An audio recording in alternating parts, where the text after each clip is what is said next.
So here's a case of side-side angle or angle side-side in which we can solve the triangle. There's only one solution here.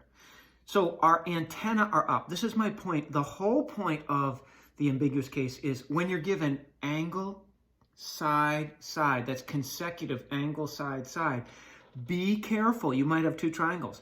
But I noticed that A here, this side, the second side given, is bigger than the first side. No worries. We have no worries because there's only one triangle possible.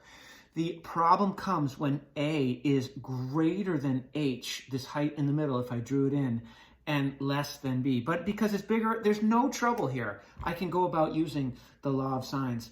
I can say that sine of 42 degrees over 22 inches is equal to, well, if this is A and this is C, this has got to be B, so this is small c here. So I can say this is equal to sine of B over 12 inches. Now, remember that we're going to have to use inverse sine here, and we have restrictions on inverse sine. I ask you, is that an acute angle? Yes. Yes, it is. So we can go ahead and use it. This looks like the obtuse angle. I would never try to use the law of sines on that obtuse angle. Cross multiply. So I get 22 sine of B is equal to 12 sine 42.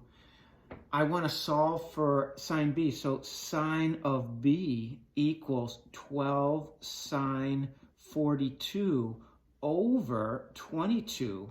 And that means angle B is inverse sine. Remember, as soon as we introduce inverse sine or arc sine, we're talking about restrictions from negative pi over 2 or negative 90 degrees to 90 degrees. But because we have no negative angles on this triangle, we're talking about acute angles only. So that's why we had to check, is this an acute angle?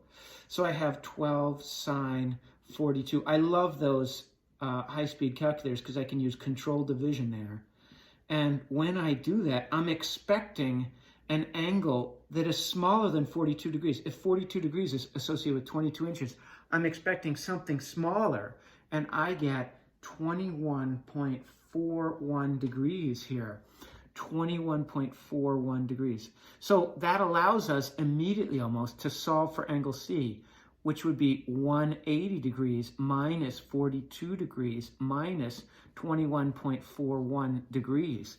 And when you do that, you'll get 116.59, as we suspected, the largest angle there.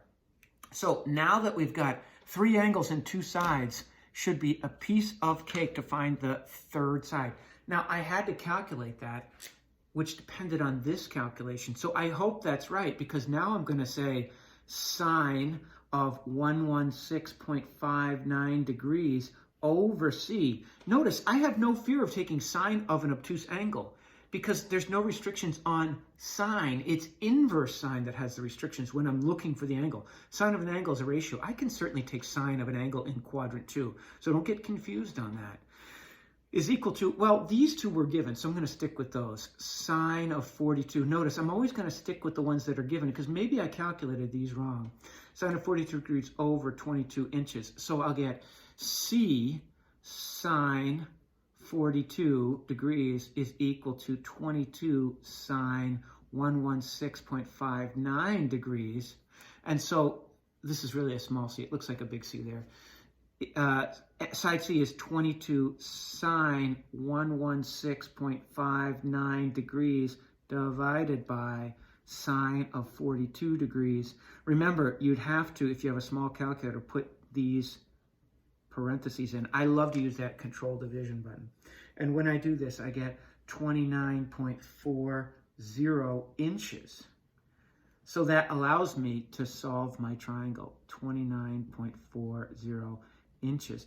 Notice, biggest side across from biggest angle, smallest side across from smallest angle, intermediate side across from intermediate angle. This was angle side side, but because this second side was bigger than the first side, we have no worries. There's only one triangle possible, not the ambiguous case. So we're given angle side side again, and it says that we have let's try this as our baseline. This would be side C. I don't know how big C is, so I just draw it longer than I need it. I have an angle of 85 degrees here for angle A.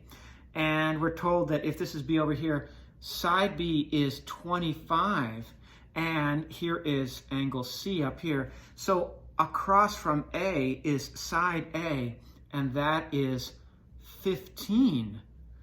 All right, now think of angle C as our pivot point, and we're going to try to rotate side A around like it's the hand of a clock. Notice when I rotate this around, it never hits this third side. So there's no triangle there. If I tried to make a triangle out of it and I said, all right, well, sine of B over B equals sine of A over A, because I'm given 1, 2, 3. Here would be angle B down here. So this would imply that sine of B, I don't know B, over 25 is equal to sine of 85 degrees over 15.